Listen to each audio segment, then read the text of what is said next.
അപ്പം നമ്മൾ രാവിലെ തന്നെ ഹെയർ അബീനെയും പാക്ക് ചെയ്ത് നമ്മുടെ പെട്ടിയൊക്കെ പാക്ക് ചെയ്ത് ലിസ്ബൺ മതിയാക്കി നമ്മൾ പോർട്ടോയിലേക്ക് പോവുക. നമ്മൾ ട്രെയിനിനാണ് ലിസ്ബണിൽ നിന്നും പോർട്ടോയിലേക്ക് പോകുന്നത്. ഒരു 4 മണിക്കൂർ ഇരുന്ന് കഴിഞ്ഞാൽ പോർട്ടോ എത്തും കേട്ടോ. അപ്പം ഹെയർ അബി ഇങ്ങനെ ട്രെയിനിൽ കാഴ്ചയൊക്കെ കണ്ട് നല്ല എൻജോയ് ചെയ്തിരിക്കുക. അങ്ങനെ നമ്മൾ പോർട്ടോ എത്തി നമ്മുടെ സ്റ്റേയിലേക്ക് നടന്നുകൊണ്ടിരിക്കുവാണേ. നമ്മൾ ഉച്ചയ്ക്ക് കയറി വൈകുന്നേരം ആയപ്പോഴെത്തിയ പിന്നെ ക്ലൈമറ്റ് വലിയ സുഖമില്ല. അതുകൊണ്ട് ഇന്ന് നമ്മൾ റെസ്റ്റ് എടുത്തിട്ട് നാളെ നമുക്ക് എക്സ്പ്ലോർ ചെയ്യാം. പോർട്ടോയുടെ ദൃശ്യഭംഗി ആസ്വദിക്കാൻ അങ്ങനെ രാവിലെ തന്നെ നമ്മൾ ഇറങ്ങി കേട്ടോ. ഡേ പുറകെ പോയ ട്രെയിൻ കണ്ടോ, രസമല്ലേ കാണാൻ? ഡേ ഒന്നുകൂടി കണ്ടോ. ഈ ട്രെയിൻ ടിക്കറ്റ് എടുത്തു കഴിഞ്ഞാൽ ഇവർ ഇതിൽ കൊണ്ട് നടന്ന് നമ്മളെ സിറ്റി ടൂർ തരും കേട്ടോ. പക്ഷെ നമ്മളതിന് പോയില്ല, നമ്മൾ നടന്ന് കണ്ടു. ഹെയർ ബേബി എൻ്റെ കയ്യിലിരുന്ന് പുതിയ കാഴ്ചകൾ കണ്ടു. അങ്ങനെ പോർട്ടോ എൻജോയ് ചെയ്യുവാണ്. അതിൻ്റെ ഇടയ്ക്കാണ് മഴ നമ്മളെ ചതിച്ചത്. മഴയുടെ പ്രൊഡിക്ഷൻ ഉണ്ടായിരുന്നു, എന്നാൽ ഇത്രയും വലിയ മഴ പെയ്യുമെന്ന് പ്രതീക്ഷിച്ചില്ല. പക്ഷെ നമ്മൾ തളരാൻ പാടുണ്ടോ? പാടില്ല.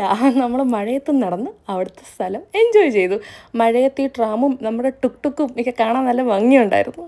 അങ്ങനെ നമ്മൾ മഴ നനഞ്ഞുകൊണ്ട് സിറ്റി എക്സ്പ്ലോർ ചെയ്യുന്നു. ഒരു വെറൈറ്റി എക്സ്പീരിയൻസ്. കൂടത്തിൽ കുറച്ച് സ്വീറ്റ്സ്, ഡെസേർട്ട്സ്, നമ്മുടെ പോർച്ചുഗൽ പോർട്ടോ സ്പെഷ്യൽ ഐറ്റംസേ അതുമൊക്കെ ഒന്ന് ട്രൈ ചെയ്തു. എന്നിട്ട് നമ്മൾ കുറച്ചും കൂടെ ഒന്ന് നടന്നു നോക്കി. പക്ഷേ ക്ലൈമറ്റ് നമ്മുടെ അടുത്ത് അങ്ങനെ അത്ര സഹകരിക്കുന്നില്ലായിരുന്നു. കുറച്ച് കഴിഞ്ഞപ്പോൾ ഭയങ്കര കാറ്റുമായി. പക്ഷേ ഈ ബ്രിഡ്ജ് കയറി ഈ വ്യൂ മിസ്സാക്കിയാൽ വലിയൊരു നഷ്ടമല്ലേ? നോക്കിക്കേ എന്ത് ഭംഗിയാന്ന്. ആ പോർട്ടോയുടെ ഫുൾ വ്യൂ നമുക്കിവിടെ നിന്ന് കിട്ടും.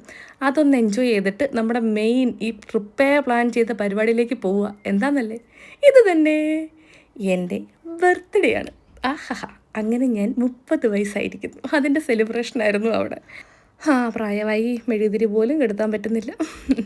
അയ്യോ എനിക്ക് 30 വയസ്സായെന്ന് പറഞ്ഞപ്പോൾ നിനക്ക് 30 എന്നുള്ള ആ സെലിബ്രേഷനാണ് ഈ കാണുന്നത്. എന്നാലും നല്ലൊരു മെമ്മറബിൾ ബർത്ത്ഡേ ആയിരുന്നു ഇത്.